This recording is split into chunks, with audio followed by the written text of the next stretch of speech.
Ini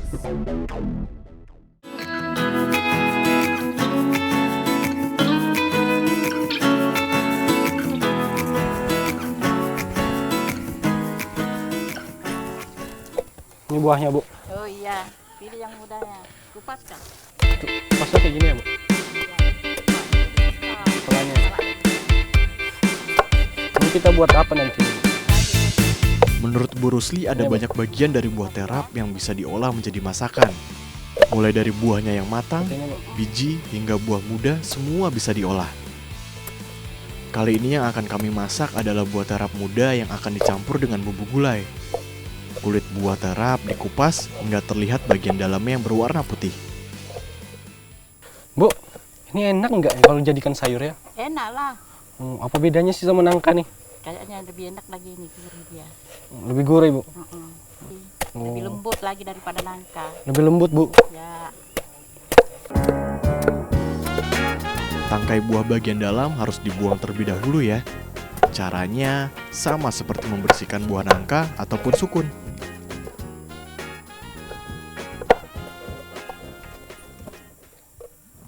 Bu, ini sudah cukup ya, Bu? Ya, banyak sudah itu. Saya angkat ya, Bu. Ya. Saya cuci ya, Bu. Ya.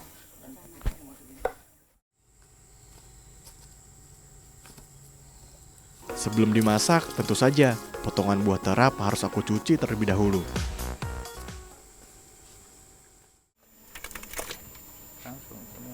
Dengan air yang mendidih, buah terap direbus sekitar 10 menit saja.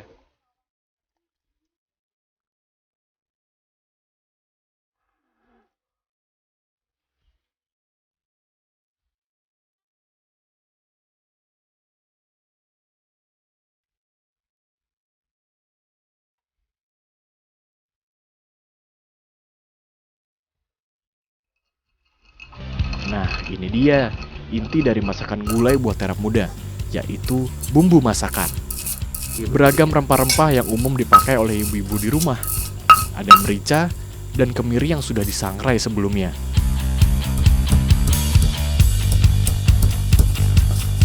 Bawang merah, bawang putih, kunyit serta cabai. Semua bumbu ditumbuk halus. Hanya daun salam, serai, dan lengkuas saja yang cukup dimemarkan. Kalau bumbu sudah siap, berarti masakan siap dibuat.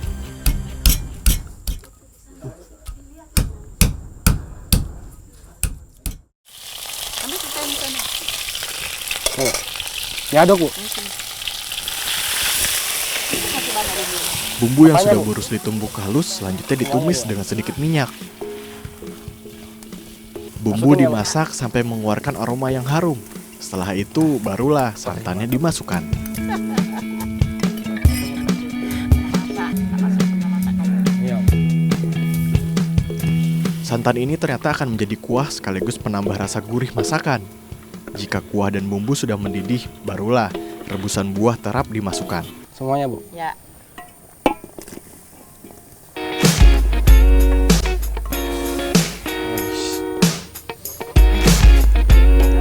Ya. Oh iya, jangan lupa ditambahkan gula dan garam sebagai penyedap masakan. Aduknya kayak gini ya, Bu. Ini kita aduk-aduk sampai matang.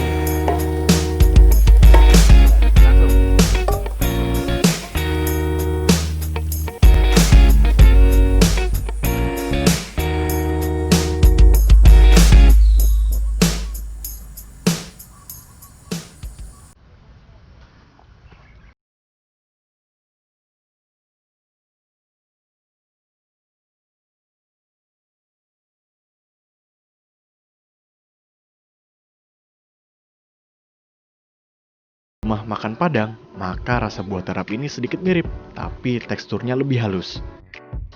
Ini sungguh pengalaman yang berharga. Meskipun tinggal di Kalimantan, aku sangat jarang menikmati buah terap, apalagi yang dijadikan sayur seperti ini.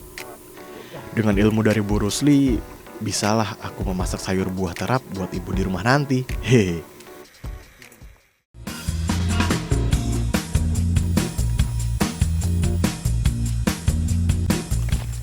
Inilah pohon terap itu.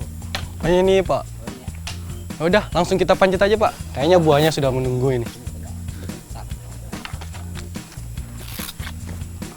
Di kawasan Juwata Kerikil, Kota Tarakan, bersama Om Faris, aku memanjat pohon kayu tinggi ini untuk mengambil buahnya yang bernama buah terap.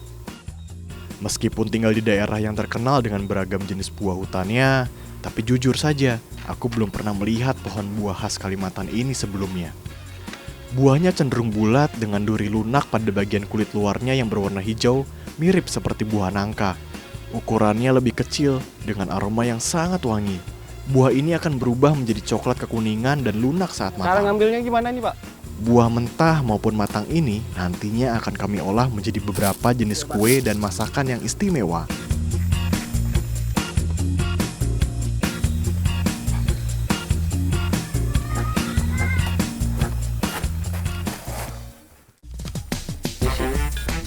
Kalau sebelumnya kami mengolah buah muda dan daging buah terap yang sudah matang, maka sekarang saatnya mengolah biji buahnya. Menurut Pak Rusli lebih enak biji yang sudah tua saja, karena jika yang masih muda, bijinya terasa pahit. Kalau baik bagi kesehatan, bolehlah aku makan buah terap banyak-banyak ya Pak. Hehe. Karena akan dibuat kue, tentu saja butuh banyak buah terap untuk mendapatkan semangkuk bijinya. Oh iya, Langsung masuk aja. kue yang akan kami buat adalah kue kering biji terap. Karena adonan kue akan dimasak dengan cara dibakar, maka bahan-bahan yang digunakan harus dalam keadaan matang, sehingga proses pembakaran adonan menjadi tidak lama.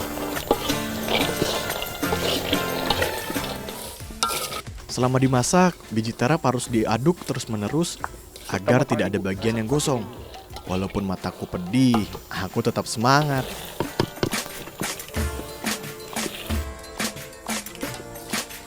Akhirnya selesai juga.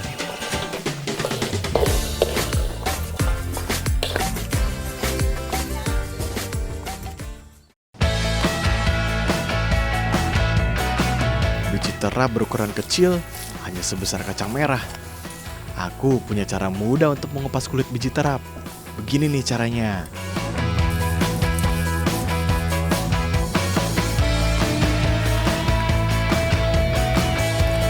Kalau semua sudah bersih, saatnya menumbuk biji terap yang mirip kacang tanah ini. Dengan dihaluskan, biji terap menjadi lebih cepat tercampur dengan bahan adonan kue.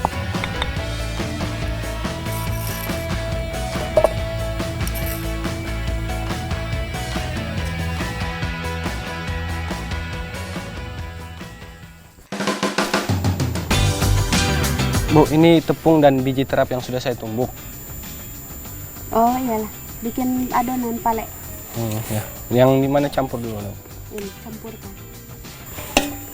Semuanya? Iya, tepung dulu, Ini saya, Bu. tuang. Tepung tapioka yang sudah disangrai tinggal dicampur dengan biji terap halus. Kalau ini, Bu, apa? Kemudian ditambahkan telur dan mentega serta gula halus. Semua bahan kemudian tinggal diaduk sampai rata. Pelan-pelan. Tapi jangan salah, mengaduk adonan dengan bahan sebejak ini ternyata susah juga. Salut deh buat ibu-ibu yang membuat kue masih dengan cara manual seperti ini. Kalau adonan sudah kalis, kami tinggal membagi adonan menjadi beberapa bagian. Sudah. Adonan-adonan ini akan diberi pewarna tambahan untuk mempercantik tampilannya. Kita bisa menggunakan daun pandan untuk menghasilkan warna hijau, kunyit warna kuning, ataupun bahan pewarna alami lainnya. Kemudian bahan dan pewarna diaduk serta diadun kembali sampai tercampur rata. Bu, punya saya ini udah jadi nih, Bu. Warnanya udah cakep banget nih. Jadi, nyetaknya gimana, Bu? Cetak lah. Begini. Pakai tangan? Ya, biar cantik lah bentuknya. Pakai tangan. Haha, ternyata membentuk kue juga menjadi bagian yang sulit karena tidak menggunakan cetakan apapun. Maka kue dibentuk sesuai selera. Kue yang sudah dicetak diletakkan di atas loyang yang bagian bawahnya sudah diberi minyak sayur agar kue tidak lengket saat dibakar nantinya.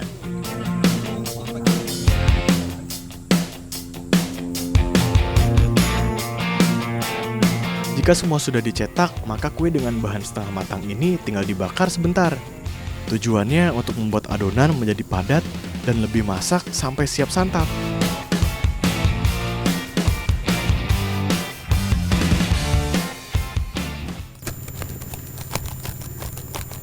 Kenapa kok kipas begitu? Kipaslah ini. Ya Bu, panas sih Bu. Nggak tahan nih. Oh iya, pembakarannya juga tidak menggunakan oven, tapi cukup menggunakan pembakaran yang memanfaatkan panas dari bara arang bakar. Dan atas loyang ditutup daun pisang agar panasnya juga bisa mengenai bagian atas kue.